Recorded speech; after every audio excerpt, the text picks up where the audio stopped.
Abaw! Yo, what is up sa inyo mga bossing? Abaw! Another video mga bossing nung nakaraang atetihan dito sa Kalibo. Abaw! Tapos yung atetihan sa Kalibo hay. Pero okay lang yan mga bossing kasi nga kailangan nating i-upload to. Kasi nga full storage na tayo mga bossing ano.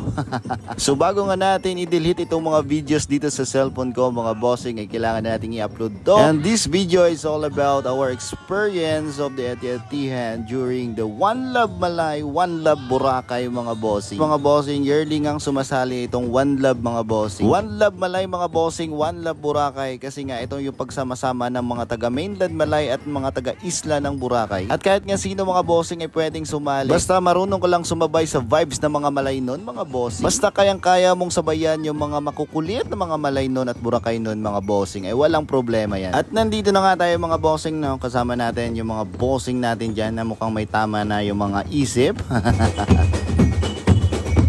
What's up, man? Shoutout Muslim!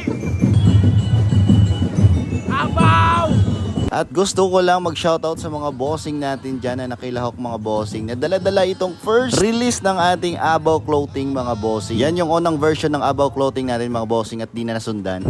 But I'm hoping mga bossing that this year ay makaka-release ulit tayo. So thank you sa mga nag-support. At ito nga mga bossing, meron ditong lumapit sa amin na isang ex-army. Abaw! Yun nga't kinutungan niya itong kumpare ko mga bossing. So every time nga sumasali kami dito mga bossing sa One Love Malay, One Love Boracay ay talagang mafe-feel mo yung hype ng bawat isa. Yung feeling na kapag nandito ka na sa crowd mga bossing ay kanya-kanya na lang kayo ng trip. Basta yung mag-enjoy ka lang mga bossing ano. Bomba Malay!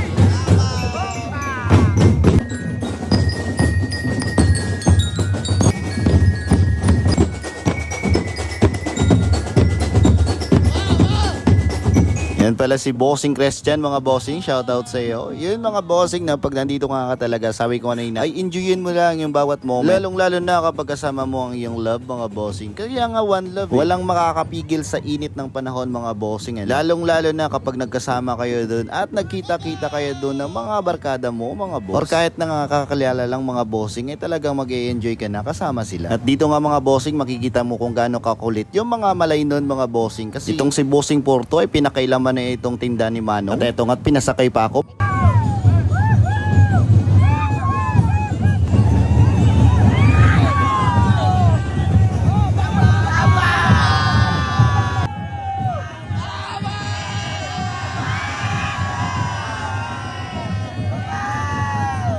Big shoutout pala sa mga bossing natin dyan na nakasama natin. Na tuwing nakikita tayo mga bossing ay sumisigaw sila ng Abaw! Dahil nga sa simpleng pagsabi nyo lang mga bossing o pagsigaw ng abaw ay talagang nakaka-appreciate kayo mga boss. Doon pa lang mga bossing ay na-inspire na ako para ipagpatuloy itong ginagawa ko. Abaw. Tama, na matangis doon ako dyan. At sobrang saya lang talaga mga bossing ano, lalong lalo na kapag kasama natin itong si Boss Porto Candari mga bossing na walang ginawa kundi mangulit ng mangulit lang mga boss.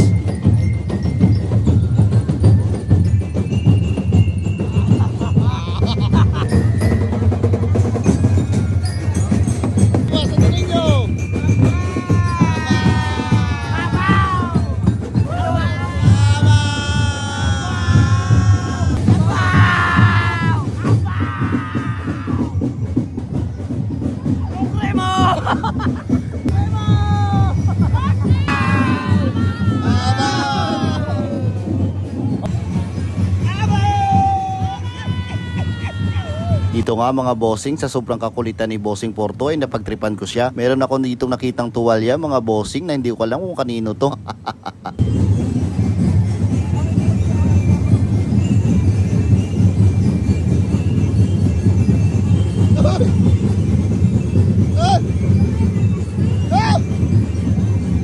Hindi nga niya napansin mga bossing na meron na siyang tuwalya sa kanyang balikat na nilagay natin.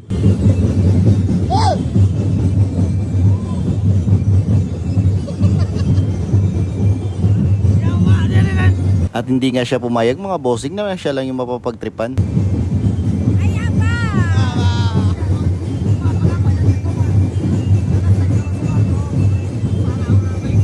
At syempre, ngayon lang nila malalaman yan mga boss na napagtripan pala sila ng panyong yun. Push up, push up, push up.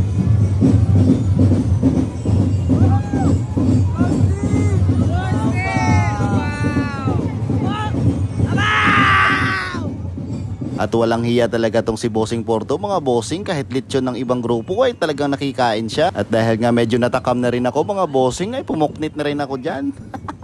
Galit na si ate mga bossing kasi nga wala nang hiya. Sorry talaga ate, nadamay lang talaga ako dito kay Bossing Porto. Sabi niya kasi sa akin sa amin daw na lechon yun.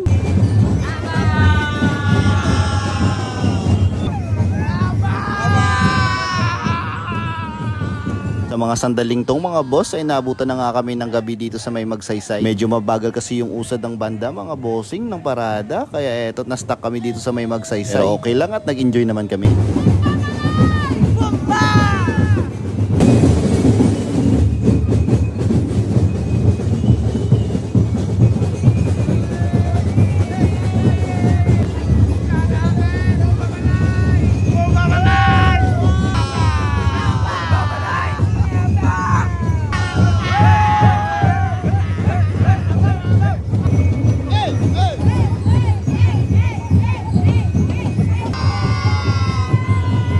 Dito nga, hindi rin tayo nakaligtas sa puswit-puswit nila mga boss.